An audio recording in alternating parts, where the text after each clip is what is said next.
अस्सलाम वालेकुम dear students, welcome to maths class by Zeeshan Hafeez. आज की ये important video class first year science, pre engineering और कंप्यूटर साइंस दोनों ग्रुप के लिए बहुत ज़्यादा इंपॉर्टेंट है।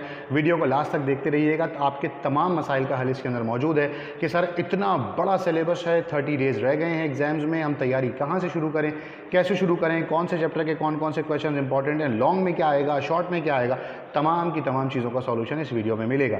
तो बिना वक्त ज़ाया किए चलते हैं हम अपने मेन पोर्शन की तरफ। अगर आप देखेंगे तो मोस्ट इंपॉर्टेंट क्वेश्चन में चैप्टर नंबर 1 जो कि आपके सामने स्क्रीन पे इस वक्त दिखाई दे रहा है, एक्सरसाइज 1.1 से लेके 1.3 तक है। एक्सरसाइज 1.1 का एक ही सवाल है, क्वेश्चन नंबर 9, उसके सारे पार्ट्स आप लोगों ने डिस्कस करने हैं।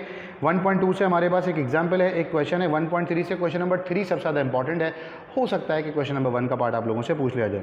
चैप्टर नंबर 2 में अगर हम देखें 2.1 से लेकर 2.5 तक, तो ये शॉर्ट क्वेश्चन आंसर्स का पोर्शन है। 2.1 से एक सवाल आ सकता है, 2.2 से 2.3 से सवाल पूछा जा सकता है, 2.4 से लाजमी तौर पे सवाल पूछेंगे। प्रॉपर्टीज ऑफ डिटर्मिनेंट के टॉपिक से हर साल एक सवाल पिछले 15 सालों में पूछा गया है। जहाँ तक बात करें लॉन्ग सेक्शन की, तो 2.6 में से आपके पास एक सवाल आएगा। मैंने इस स्क्रीन के ऊपर आप लोगों के सामने शो किया हुआ है कि क्वेश्चन नंबर 1 से लेकर क्वेश्चन नंबर 6 तक तमाम क्वेश्चंस का पहला पार्ट आप लोगों ने सॉल्व करना है। ज़्यादातर जो इंपॉर्टेंट सवाल हैं वो हैं क्वेश्चन नंबर 3 से लेकर क्वेश्चन नंबर 6 तक, लेकिन आप क्वेश्चन नंबर 1, 2 को भी डिस्कस कीजिएगा। फिर हम आते हैं चैप्टर नंबर 3 वेक्टर्स पे। 3.1 करनी है, 3.2, 3.3 से कुछ नहीं पेपर में आना, 3.4 है, 3.5 और 3.6 हमारे पास मौजूद है। फिर हम आते हैं चैप्टर नंबर 4 पे, सीक्वेंस एंड सीरीज़ के। थोड़ा सा बड़ा चैप्टर है लेकिन 14 मार्क्स कवर करता है, उसको हमें डिस्कस करना पड़ेगा। एक शॉर्ट है, एक लॉन्ग है, 2 MCQs हैं। 4.1 से कुछ नहीं आना, 4.2 से लेकर 4.9 तक, और रिव्यू एक्सरसाइज के भी 2 क्वेश्चन हैं जो कि बहुत इंपॉर्टेंट है, उनमें से एक क्वेश्चन लॉन्ग में भी पूछा जा सकता है। चैप्टर नंबर 5 को बिल्कुल सिरे से कुछ करने की ज़रूरत नहीं है, बहुत बड़ा चैप्टर है। 4 एक्सरसाइजेज में थोड़ा सा टिपिकल क्वेश्चंस भी लगेंगे आप लोगों को, जबकि है तो बहुत आसान, लेकिन आप लोगों को बहुत टिपिकल क्वेश्चंस लगते हैं। उनमें से एक ही शॉर्ट क्वेश्चन आंसर में आना है, तो लिहाजा उसको डिस्कस करने की ज़रूरत नहीं है। 15 में से 10 शॉर्ट करने होंगे, अगर एक नहीं भी आता होगा तो भी पेपर आप लोगों का हो जाएगा।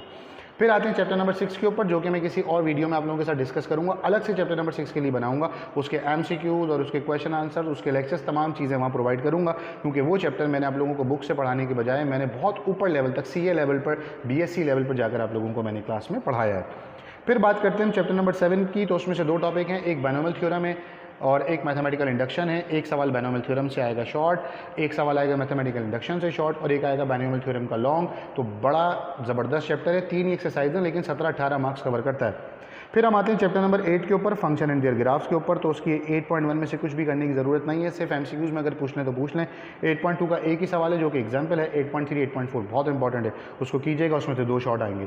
फिर चैप्टर नंबर 9 पर आते हैं, तो 9.1, 9.2 से कुछ करने की ज़रूरत नहीं है, एक ही एक्सरसाइज करनी है आप लोगों ने। 9.3 उसमें से लॉन्ग का पोर्शन आएगा 8 नंबर का, जो कि स्क्रीन पे इंपॉर्टेंट लिखे हुए हैं, उन्हीं में से इंशाल्लाह अल्लाह ने चाहा तो आएगा। इसके अलावा भी अगर कोई सवाल आया तो इनकी प्रैक्टिस कर लेंगे तो इंशाल्लाह आप लोगों का मामला हल हो जाएगा। फिर हम आते हैं चैप्टर नंबर 10 पर, बड़ा इंटरेस्टिंग चैप्टर है ट्रिग्नोमेट्री का। 10.1 से लेकर 10.3 तक हमने काम करना है। 10.1, 10.2 से एक ही क्वेश्चन है, 10.3 के थोड़े ज़्यादा सवाल आते हैं, और हमारे पास उसके बाद एक्सरसाइज 10.4 है, उसके थोड़े से सवाल आते हैं। इसके साथ साथ रिव्यू एक्सरसाइज को भी देखना पड़ेगा।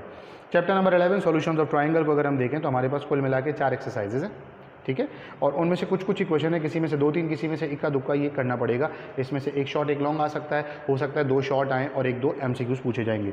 चैप्टर नंबर 12 की अगर हम बात करते हैं तो चैप्टर नंबर 12 में 5 एक्सरसाइजेज हैं कुल मिलाकर, 12.1 से 12.5। ग्राफ की एक्सरसाइजेज को करने की कोई ज़रूरत नहीं है, ग्राफ के बिना भी पेपर आप लोगों का बहुत आसानी से हो जाएगा। फिर से कह रहा हूँ, 15 शॉर्ट होंगे, 15 में से 10 करने होंगे। अगर चैप्टर नंबर 5 के साथ ग्राफ को स्किप भी कर दें, ग्राफ है बहुत आसान, लेकिन उसको स्किप क्यों कर दें, क्योंकि वो टाइम कंज्यूमिंग है। 15 से 20 मिनट लगते हैं ग्राफ को प्लॉट करने में, जबकि इतनी देर में 2 शॉर्ट क्वेश्चन आंसर्स आप लोग आसानी से अटेम्प्ट कर लेते हैं। 12.4, 12.5 में से एक शॉर्ट आएगा, एक लॉन्ग आएगा, 2 MCQs हैं, बहुत इंपॉर्टेंट, इनको पकड़िएगा। तो जिस चीज़ को लेके आप लोग सबसे ज़्यादा परेशान थे कि सर इंपॉर्टेंट क्वेश्चंस कौन कौन से हैं, वो तो मैंने आप लोगों को इस वीडियो में बता दिए। अब इसके साथ साथ बड़ा मसला बच्चों का ये होता है कि सर तैयारी कहाँ से शुरू करें, पहले कौन कौन से चैप्टर्स पकड़ें, किन किन चैप्टर्स की प्रैक्टिस करने से हमारा जो है वो कोर्स ज़्यादातर हमारा कवर हो जाएगा, कम टाइम में ज़्यादा तैयारी कैसे हो जाएगी। फिर एक बड़ा इंपॉर्टेंट सवाल जो अक्सर बच्चे क्लास में पूछ रहे हैं, सर कि हमें 12 के 12 चैप्टर्स करने पड़ेंगे। तो नहीं मेरे बच्चों, 12 के 12 चैप्टर नहीं करने। मैं आप लोगों को इंशाल्लाह नेक्स्ट वीडियो में ये गाइड करूंगा कि अगर आप 7 से 8 चैप्टर्स को, वो भी मेरे बताए हुए इन इंपॉर्टेंट्स में से, अगर आप अच्छे से प्रैक्टिस कर लेते हो तो इंशाल्लाह आपका 95 मार्क्स 100 मार्क्स का पेपर बहुत आराम से हो जाएगा। उसमें मैं 3 ऑप्शन आप लोगों को बताऊँगा, जो ऑप्शन आप लोगों को समझ में आए, जो आपको सूटेबल हो, वो आप अप्लाई कीजिएगा। इंशाल्लाह अल्लाह पाक आपको कामयाब करेगा। जब तक कि वो नेक्स्ट वीडियो नहीं आती, इनमें से इंपॉर्टेंट मिल गए, अपने पास नोट डाउन करें। जो चैप्टर आपको सबसे आसान लगता है उसकी प्रैक्टिस शुरू कर दें।